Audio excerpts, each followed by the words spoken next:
ভাই তোরা এতদিন কোথায় ছিলি?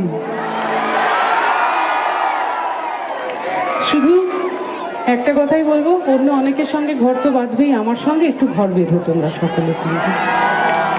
ফর দ্য লাস্ট টাইম আবারও আমি এমএলএ স্যারকে অনেক ধন্যবাদ, কৃতজ্ঞতা জানাচ্ছি। Sir, thank you for having us. অনেক অনেক ধন্যবাদ।